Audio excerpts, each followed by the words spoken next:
Welcome back to the program. Remember, we're going to have the Jeff Carrera Show as well, plus these two segments. So you know to look for them as well. So first thing I want to talk about in this segment is I am hearing reports, this has not been reported yet in the news, that the Ayatollah's son is now dead. Okay? I cannot confirm this 100%, but my sources within Israel have told me that he is no longer with us. So this is what I got for you. Israeli sources say that Mustafa Khomeini was taken off of life support at 4:24 a.m. on March 24th. So about 2 weeks ago, I guess, somewhere around there. Now, if this is true, that means that every single statement that they made after February 28th, when we heard that he was injured and all that, right, was all bullshit. All of it. Because he can't speak at all. So somebody was just pretending for continuity of their failing government that he was alive and, you know, kind of like Biden, basically. Like, you know, Weekend at Bernie's Biden, basically. Well, the same thing. Yet Weekend at Mutaba's. Okay? Same thing. Multiple hospital sources, speaking on condition of anonymity, have stated that Mustafa Khomeini remained in a medically induced coma at an undisclosed intensive care unit at an underground location until taken off of life support at 4:24 a.m. on March 24th. According to these sources, at the time of his death, one arm was amputated at the shoulder. One leg was also amputated. He had suffered multiple spinal cord fractures, so he would have been paralyzed regardless, a badly broken jaw, which left him unable to speak, multiple fractures of his skull, which eventually led to internal bleeding and swelling, a missing ear, most of his nose gone, and extensive trauma to his head and face. Other than that, he was doing great, right? As Trump would say.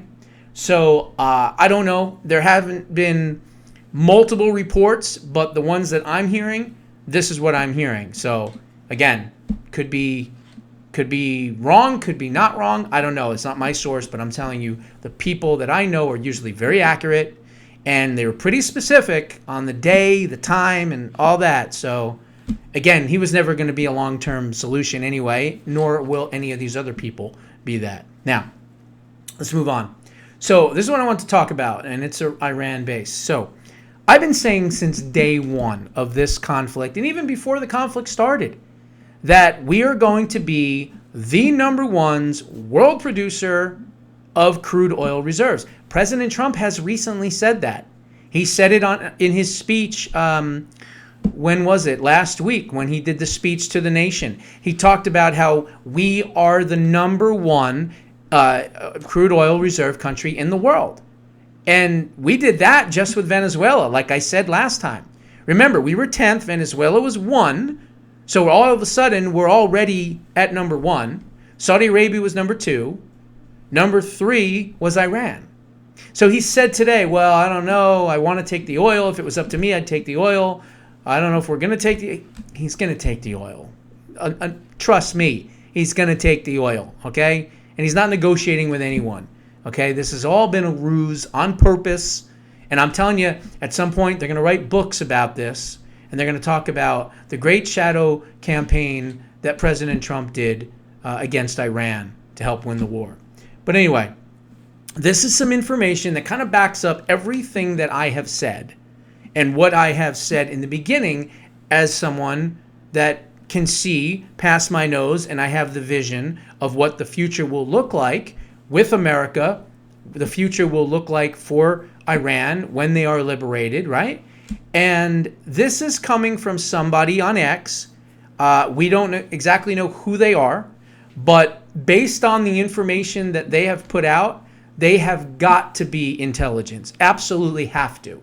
Don't know where or what branch or what agency they are, but they are absolutely, definitely intelligence, just based on the things that they say. So here's what he says. The U.S. goal in Iran is to seize the global oil spigot. Venezuela was in January, and Iran is now. Neutralize every supply channel outside the dollar system within 90 days. How many times did I say within 90 days we will have crushed Russia, crushed China because they get so much of their oil? And by the way, China is now abandoning Iran and is buying oil. President Trump announced that actually today, buying American oil. So exactly as I said would happen here. If you want to get oil, you got to come to us. I said this is going to be a reset around the world. I'm not intelligence. I'm not IDF or Mossad or anything like that. I joke about it with the Raid show because it's fun, right? But I don't have any intelligence, no military service, nothing. Just enough intelligence to understand how things work. And good to see that I'm on par with this person who absolutely is in intelligence to be able to say all this. The oil thesis was the obvious layer. However, when you zoom out and you view the last 4 years as a single sequence rather than isolated geopolitical events, the architecture of the grander U.S. plan becomes visible. First was Europe, which laid the groundwork. The Ukraine conflict provided the justification for sanctions that collapsed Russian pipeline gas from 150 billion cubic meters down to 40. Then Nord Stream was destroyed, which rewired the entire European energy system permanently. The US went from supplying 28% of Europe's LNG, which is liquid what is it? Something gas, I forget what it's called, in 2021 to 58% now in 2025, exporting a record 111 million MTs. I'm not sure what that means. The first country in history to break 100 MT. Europe was then transformed from a customer with options into a captive market, now purchasing its survival in US dollars. Second, Syria. The fall of Assad severed the critical node connecting China's Belt and Road Initiative to the Mediterranean. The trilateral railway linking Iran, Iraq, and Syria, designed to bypass Western maritime choke points, was completely destroyed. This then isolated Iran geographically and cleared the path for what has come next. Third, Venezuela. In January, the U.S. effectively took control of the world's largest crude oil reserve country. The U.S. Gulf Coast has the most advanced refining complex on Earth, specifically built for heavy sour crude. Phillips 66, Valero, and the rest are now positioned to process hundreds of thousands of barrels of Venezuelan crude daily. The U.S. captured a massive strategic crude oil reserve and solidified its position as the dominant exporter of refined petroleum products, an industry worth $110 billion in just 2025 alone. Venezuela and Iran were the two major oil supply channels that existed outside the dollar system. Both produced heavy crude sold primarily to China and evaded U.S. financial supervision and sanctions, both now being neutralized within 90 days, which leads us to Iran. Fourth, in the Middle East and the energy shock that's coming. Israel struck Iran's South Pars gas field, the world's largest natural gas reservoir. Iran retaliated against Qatar's Ras Laffan, the single largest LNG facility on Earth, responsible for a fifth of global supply. Qatar Energy's own assessment is that 17% of export capacity is now gone, and recovery of that will take up to 5 years. The Straits of Hormuz is closed. European gas prices spiked 70%. Asian spot prices have nearly doubled. The only remaining scaled supplier? The United States of America. If Iran falls and successor government is installed that the U.S. can actually control or have major influence over, the Delcy model, like in Venezuela, then roughly 40 to 45 million barrels per day of global production out of 103 million is effectively under our control. OPEC becomes irrelevant. Remember a few weeks ago, maybe a month ago, I said OPEC doesn't exist anymore. It's irrelevant as hell. We are OPEC now. You want oil? You come to us. Plain and simple. This guy who's in intelligence clearly understands that as well. OPEC becomes irrelevant because the U.S. coalition is now the marginal producer. Now add the gas dimension and it goes beyond oil. This war, this is the best part, this war is solidifying the petrodollar system as it evolves into a hybrid petro-LNG dollar. The old system was built on Saudi crude priced in US dollars. The new system is built on American crude plus American gas from the Gulf Coast with no alternative supplier of comparable scale.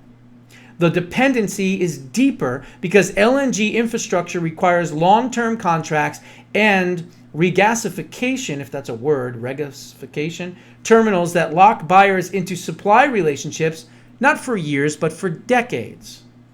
Europe and the Pacific allies, Japan, South Korea, Taiwan, etc., cannot pivot away as there is now nowhere left to pivot to. They're now locked into the U.S. energy system. The market confirms this.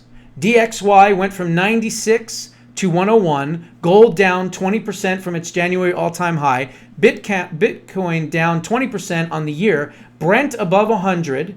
European and Asian institutions are liquidating precious metals and crypto to buy dollars because they need dollars to buy the only remaining scaled energy supply in the world. The world is selling its gold to buy American energy in American currency. This strengthens the dollar, and you can take BRICS and shove it up Xi's ass because BRICS is as dead can be. Okay? Never going to happen. The dollar is now being weaponized through our energy capabilities and the world's dependency on our oil. This structure of repricing is happening right before our very eyes, regardless of how this conflict resolves. But the U.S. grand strategy goes even deeper. Artificial intelligence is a physical industry. It runs on power and chips. Data centers require massive uninterrupted base load electricity, primarily provided by what? Natural gas. Semiconductor fabrication requires helium and rare earths. By choking the Strait of Hormuz and crippling Middle East LNG and helium production, the U.S. is systematically degrading China's ability to power its data centers and semiconductors at scale. What did I say? Once we've wiped out Venezuela's oil, once they wiped out, that was 13%, right? 87% was coming from China. Guess what? We got it all now. They don't have gas to power any of their stuff. And anything they want, including semiconductors and power plants and all of those things in data centers, we control it. This was the genius, the absolute genius of this incredible president. And I saw it coming. I saw it coming before it even happened because I pay attention to things. And clearly, this is what has happened. The American people have no idea. They don't have a clue. They just think we're at war and hopefully it's going to end soon. No, you don't get it, man. You don't get what we have been able to accomplish. We are taking down, systematically destroying the CCP in the process of freeing 92 million people in Iran. This is brilliance on a scale we have never seen before. Okay? Keep that in mind. The U.S. is energy self-sufficient, especially with newly captured Venezuela reserves, expanding Gulf Coast capacity, running on domestic gas, and eventual Iranian production. On the other hand, China is import dependent, and everything it imports effectively now transits choke points that the U.S. Navy now controls.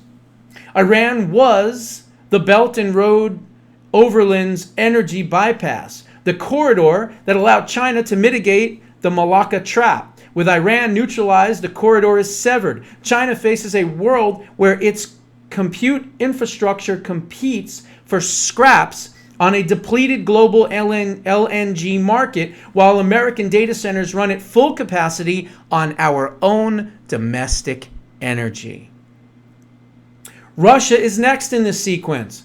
A post-war Iran reopening under U.S. influence competes directly with Russia for the same refineries in China and India at a lower cost. Iran's production costs are lower.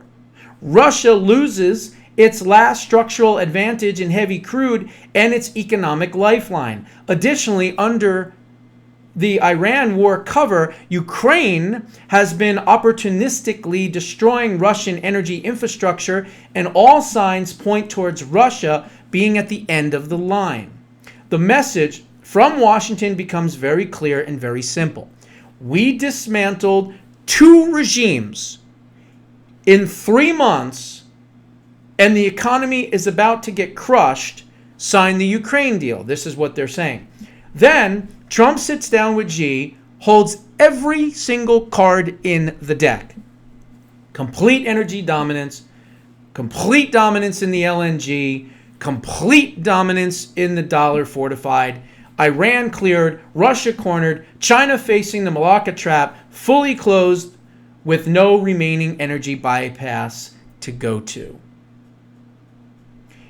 Israel and the GCC are absorbing the kinetic cost of a conflict whose primary beneficiary, counter to the mainstream narrative, is actually America first. Qatar offline for 5 years reprices the entire global gas market, again in favor of the United States. When they took out that, they struck that LNG plant in Qatar, that really hurt Qatar bad. But what it did is Iran didn't know what they were doing. By doing that, it actually makes it harder for their regime to survive, because now everything's gonna come to us.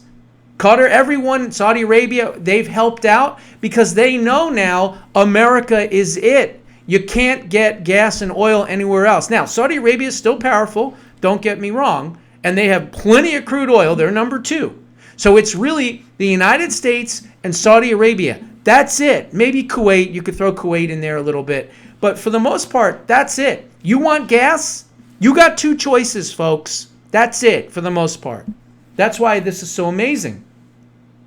So then it says, Qatar offline for 5 years, reprices the entire global gas market in favor of U.S. exporters for the remainder of this decade. The Gulf states face years of rebuilding. Europe faces its second energy crisis in just 4 years. Sure, the average American might face temporary moderate inflation and higher gas prices, but if you are the architect of the U.S. empire and you view the rise of China and China's ASI as an existential threat in a winner-take-all type of scenario, the collateral damage from this war is an acceptable cost. Whoever controls the energy corridors controls the monetary system. Whoever controls that monetary system and the energy supply simultaneously controls the compute infrastructure that determines which civilization builds artificial intelligence first. The U.S. has seized all 3. Mic drop. God bless President Trump and this administration. They are brilliant. They are absolutely brilliant. And they are setting us up for not just the golden age. Hell, what's higher than the golden age? The platinum age? I don't know, the 24 karat gold age? I mean, you have no idea what we have done in 90 days. I kind of explained it to you there.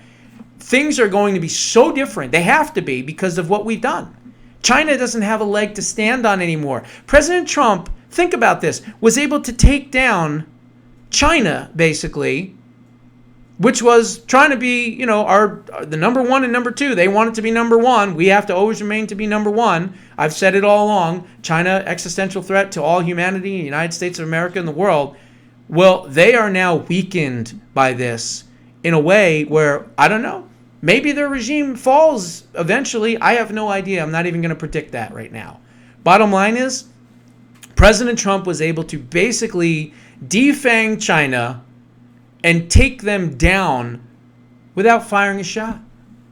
Now, if the Supreme Court will do their job and get rid of birthright citizenship, then we can really, really hurt China, because no more birth tourism and all this other crazy bullshit.